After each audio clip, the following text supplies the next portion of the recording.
You're a security person. How are you taking all this? Well, good morning to you, Dave, once again, and also good morning to your listeners. I mean, if you remember when the Adventist issue came, I spoke about it and told you that there is an increasing presence of what we call gun culture in the country, and unfortunately, this gun culture is finding expression, especially within our secondary school, where students are struggling to have what we call identity, and especially among their peers. And it is increasingly becoming more unsafe, especially within the secondary school, for students to undertake what we call teaching and learning. And secondary schools are becoming more unsafe places, so to speak, for students. And I recommended that it is very important that going forward, school authorities in particular do random searches. And I must commend the headmaster for for his proactiveness on this, and also the Minister for Education, as he suggested, and all the authorities within the education sector that seems to have given the headmasters, the opportunity for them to, heed to some of the suggestions some of us gave. And I'm sure that is what is working. But it is not surprising. And I'm sure that if other headmasters should begin to employ this approach in terms of ensuring that, secondary school environments are safe for the students and even for the teachers to undertake teaching and learning, I know most of these things are going to be found. And not even just guns.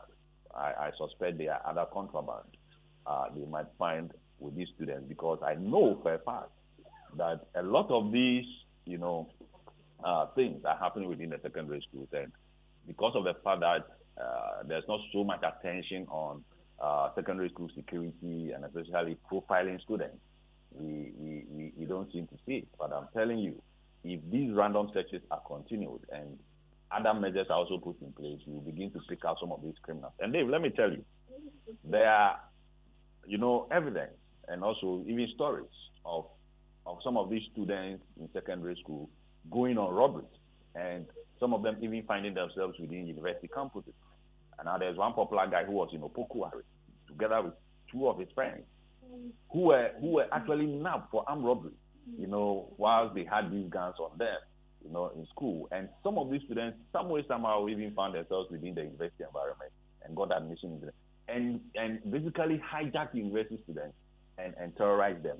So it's very important that we take these things very serious and make sure that, look, we nip it in the bud and make secondary schools, more safer for teaching and learning. And I'm very happy that the OKS headmaster is taking the lead in that. But Dr. Jones, I mean, if you look at the fact that of Susie happened barely a month ago in a classroom. In this same instance, this young chap, the 16-year-old boy, also took the gun to the classroom and hid it under a desk.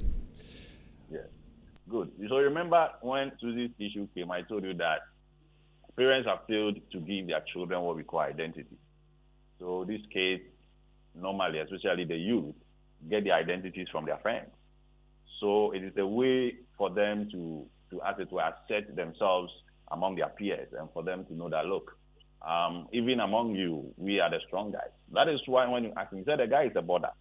Why didn't he keep it in the dormitory? Because if you look at the levels of interaction that goes on in the secondary schools, most of them happens within the classrooms.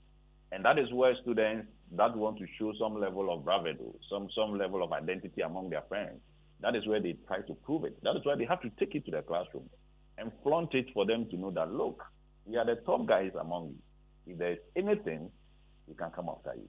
So it is basically an issue of identity crisis. And many of these students trying to assert themselves among their peers. That is why they don't seem to want to hide it. They want to flaunt it in public view so that people will know their capacity and what they can do. So it's about all these things that is going on and playing out among the students. And that is why I said as parents will have to get up. And now once parents do their part, the education authorities, just like what the OKS headmaster is doing, they are supposed to also be proactive and make sure that the students are monitored and better shaped for them to become what we want them to be. Sadly, Leo engaged with some students yesterday who also attested to the fact that even in their school, on numerous occasions, students have brought guns to school. But one other thing that catches my mind, based on what the narrative that the headmaster for KNUST gave us, where he mentioned, when I asked the question as to why the guy brought the gun to school, he says his siblings play with the gun at home, and they asked, why didn't you give it to your father? What I want to know is this: if the kids are playing with the gun at home, that is in itself is dangerous, because they could shoot each other at any point in time. True or false? Yeah, definitely. I mean, that is what I was telling you about the parental role and the fact that parents seem to be more negligent, and it is finding expression in the behavior of kids, especially within the secondary school. Because look, the last time when I spoke to you about this issue, I told you that research has suggested that about 42% of kids, indicated that wherever their parents hit the gun, they themselves were able to go find it and play around with it. In fact, there is even a video I shared on my Facebook page, those who follow me on Facebook, where some two kids in the United States, stole their parents' gun and were playing around it within the compound. And this was actually about 32 caliber pistol. Okay, and they were playing with it. Somebody alerted the police, and when the police came, these two young boys, one was around 6, one was around 8, actually engaged in a shootout with the police. Okay, and the police had to fire rubber bullets to disarm them before they could take the pistol out from them.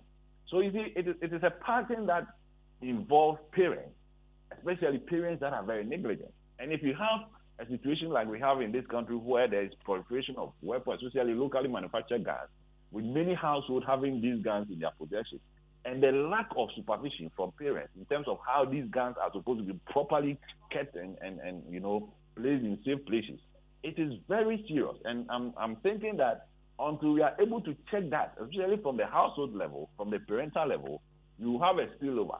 Okay, so if you have kids that are playing around homes with these guns, there's always the tendency that they believe that these are toys they have to play with, and it may go off. Young adults or maybe youth who are also trying to find identity and seeing that guns are ways of asserting authority will take them, and normally when they take them, the best place is for them to show it in their secondary schools among their peers. And if something happens, it goes off, and then we have what we always don't want to have.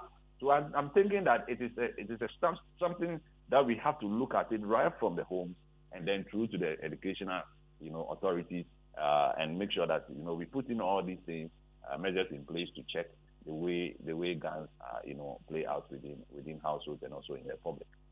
Often should, let's say, parents who own guns check where they keep the guns to see whether it is there or not. And this small arms in the possession of people, how do we deal with it? How do we retrieve them?